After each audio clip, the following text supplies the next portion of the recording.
Hey, and welcome to the Short Stuff. I'm Josh, and there's Chuck, and Jerry's even here. Dave's not. No one even knows where Dave is right now, but Jerry's here, and that's good. Yeah. And this is Short Stuff about jaywalking. Yeah, Jay?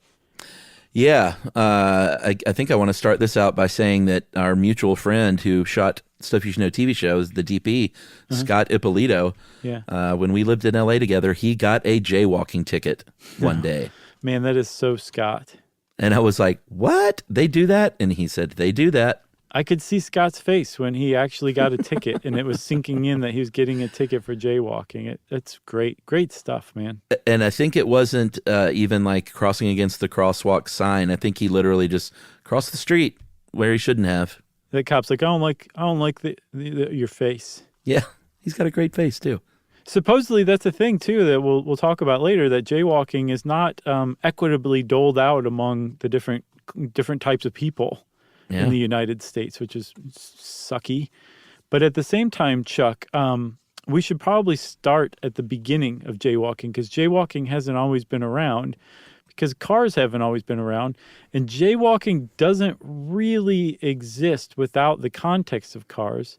Because, thanks to a really interesting Vox article that we found, it turns out the automobile industry is behind the creation and criminalization of the concept of jaywalking. Before, it was just, here's the street, you're a pedestrian, which means you basically own the street. Go ahead and cross wherever you want. Yeah, so shout out to Vox and our old pals from howstuffworks.com for this stuff. Mm-hmm. What I couldn't derive from the Vox article... Well, let's just go ahead and say this. The term Jay back then was a name, if you were like a rube or a nudge or a hick, you would be called a Jay a lot of times. It was a name for somebody like that. It was very derogatory. That's my new one. You can call someone a Jay? Yeah. I like that. But people were called Jay drivers, or they were known as Jay driving. Mm-hmm. But it seemed like Vox had it the other way around, and that Jay driving came about after the term jaywalking, and I couldn't figure out which it was. I couldn't either. Okay, but they were so very close that they were pretty much created almost at the same time. But they were both born, it seems like, out of this conflict between automotive drivers, car drivers, we might call them today, and pedestrians, people who are just walking around. Because like I was saying before, the street belonged to everybody. And there were like horse-drawn carriages and all that stuff. But for the most part, people were on foot. And the first people who were driving cars were super rich gadflies, basically. Like F. Scott Fitzgerald types. Were the ones who were driving automotives at first. And so there was certainly class resentment out of the gate, but there was also more than anything resentment for people who were just zipping through these streets that were crowded with people, including children playing in the street, because that was a normal thing to do. And so there was a tension almost out of the gate between drivers and pedestrians. Yeah, I mean, the drivers essentially were like, get off the road. Mm-hmm. And the walkers were like, wait a minute, the roads belong to us. Right. And they said, no, that's why we started building sidewalks. And the walkers were like, what? You want us to walk over there on that little 4-foot span when we've lived our whole life in the streets? There's cracks there that I can't step on. The term Jay driving, I think it may have been first, though, because this was like the 1920s when the automobile really started to come on the scene and started like making a legit claim to the streets. Yeah. And it looks like Jay driving was in an actual newspaper in 1905, and the Kansas Junction City Union and the Kansas City Star talked about Jay driving. So I think that may have been first. And this was driving on the wrong side of the road. Mm-hmm. And then initially, jaywalking meant just being rude on the sidewalk and like not, I don't know if it was right or left based, but basically walking in a way that wasn't appropriate on the sidewalk. Yeah, that's the How Stuff Works spiel. If you read that Vox article, it's basically saying that jaywalkers were called that for getting in the way of cars. It was a derogatory term for people who didn't know better to stay out of these new, awesome cars' way. And then in response, people called people driving cars Jay drivers because it was just a retaliatory term from what I could tell. So this shall be known henceforth as the Great How Stuff Works Vox brawl. Yeah, exactly. Of 2022. Between Jay How Stuff Works and Jay Vox. But the long and the short of it is that once this started to be a thing, the automobile industry got involved and their lobby and their money got involved, and they got together with local police forces and they started initially like a shame campaign. Yeah.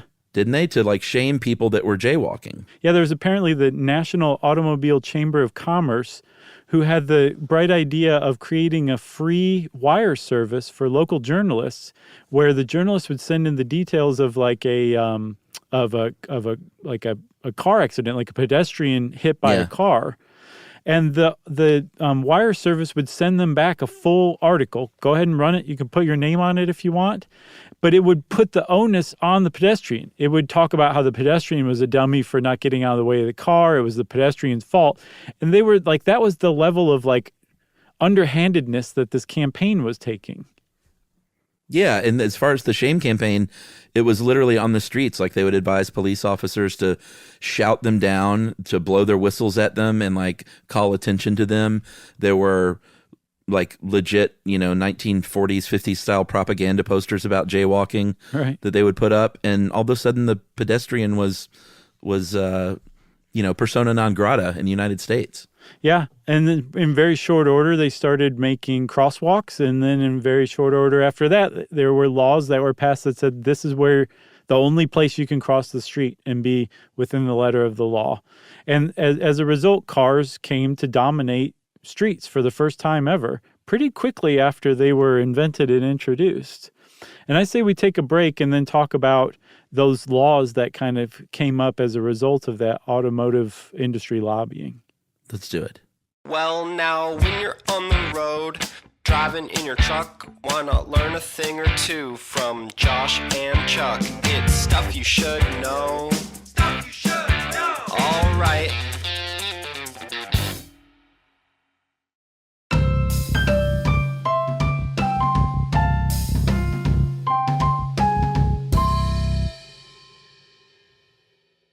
All right, so back in 1925, Herbert Hoover, apparently, who was the Commerce Secretary at the time before he was president, he wrote up a uniform law that guided pedestrian behavior in the hopes that everybody would just adopt this law and it would make sense. But instead, a patchwork of not just state laws, but municipal laws arose. So depending on where you are in the country, the law is going to be radically different from somewhere else in the country about whether you're in the right or the wrong for getting hit by that car.